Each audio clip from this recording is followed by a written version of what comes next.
Let's talk about the Webflow native navbar and the built-in accessibility that comes with it. On open and close, we can see that there's properties that change. We have ARIA controls, ARIA has pop-up, ARIA expanded, and these are also being controlled by JavaScript in the backend. So if we wanted to completely create a custom nav menu, not using this as the base, we'd have to make sure that we replicate all of that. Otherwise, we'd actually be making our navigation less accessible than Webflow makes it out of the box. On top of that, there are a few things that we need to be aware of so that we can make sure that our navbars are accessible completely, and also little extra tweaks to make them even more accessible. And that's what we're going to be looking at. So if we take a look at our standard Webflow navbar, this looks familiar. I've added a drop-down in here to just kind of show something as well. So if we do a quick preview on here, and we're just going to tab through quickly, we can see that our web browser adds these outlines to our link. Just each browser handles this a little bit differently. But when we get to the drop-down, there is nothing. And that is because in Webflow drop-downs, when we put them anywhere on the site, but especially in our navbars, there is no focus state that is applied to the drop-down toggle. So that is the first thing that we need to be able to do, and that is to change our keyboard state. So as you can see in this next navbar, we actually have a focus state that is applied. It is also custom keyboard focus state, so we can change the color of it, the styling of it to suit our brand, so it looks even better from a design perspective. But what it's doing is it allows us to tab through all of our links and also now our drop-down toggle. And the way we handle that is really easy. We just take our navbar links and we apply a focus state to them. In this case, we just have an outline of our brand color at 3 pixels. So it makes it very simple as far as this. And one thing to note is that it's only the keyboard state that is applied. And then we have to make sure that we do the same thing on the drop-down toggle element. We want that to have our keyboard focus state, the same one that we are applying to our nav links. Now, of course, this applies much more to than just navbars. You can use this for every single link on your site, giving it a custom and brand-oriented keyboard focus state. The second thing I want to look at is I want to look at the actual structure of the navbar. Now, with the standard nav out of the box, I like to do two things. So this comes with a built-in container, which if you've ever dealt with the Webflow Navbar, you know can kind of sometimes be a pain. And so there's a very easy fix to taking care of that, and that is replacing this container with just a div. So if we drop a div in our navbar here, and we're going to just grab our nav menu and our elements, and we're going to drag them into this div block, and we're going to delete the old container. Now we can set styling and everything else to this particular container without it having all of the properties that make dealing with a navbar sometimes a little bit difficult to do. The other thing that we're going to want to do to increase the accessibility has to do with how people can use accessible devices to navigate a website. And one of the ways that people can navigate a website is by lists.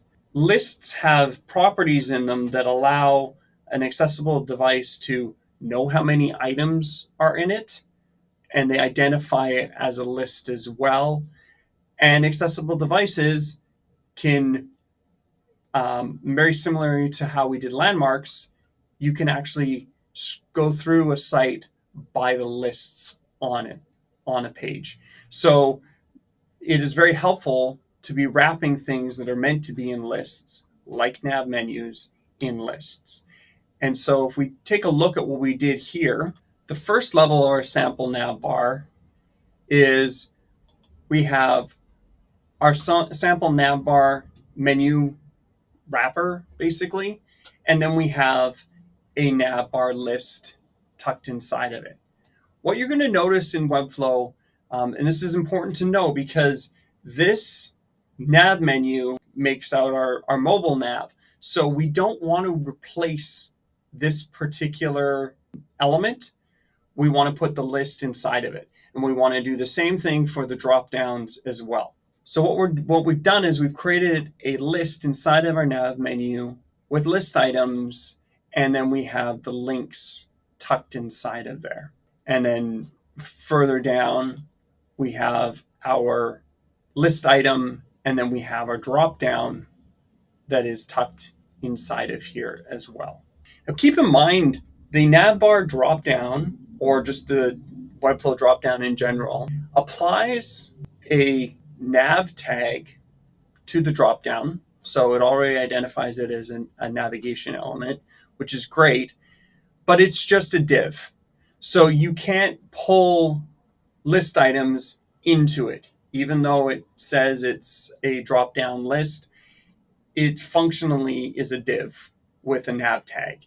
So that is why we have to add this slightly nested thing inside of it, which is another list, which becomes our list that holds our items and our links. And the reason this is important, especially for drop-downs and using lists in general, is that lists keep a hierarchy. So when the top level list knows that this is going to be, for instance, here's our top level list of our nav, then it knows this list that's inside of it is nested inside of it, and it belongs to this particular list. If we don't put things in lists, then we don't get that list functionality, which is a big part of people understanding where they are when they're navigating the site. So I'm going to turn the narrator on. I'm going to start just using the L key while I'm using the screen reading device, and you'll see what happens. Breadcrumb navigation selected requires selection list of 2.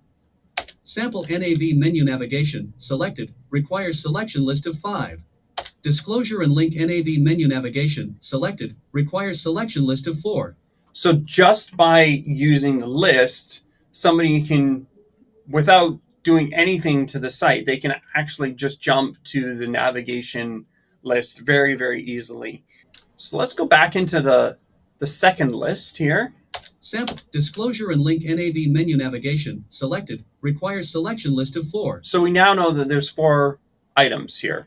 So we can tab Link in about, link blog, link contact, link services, and heading level 1, services, menu item collapsed.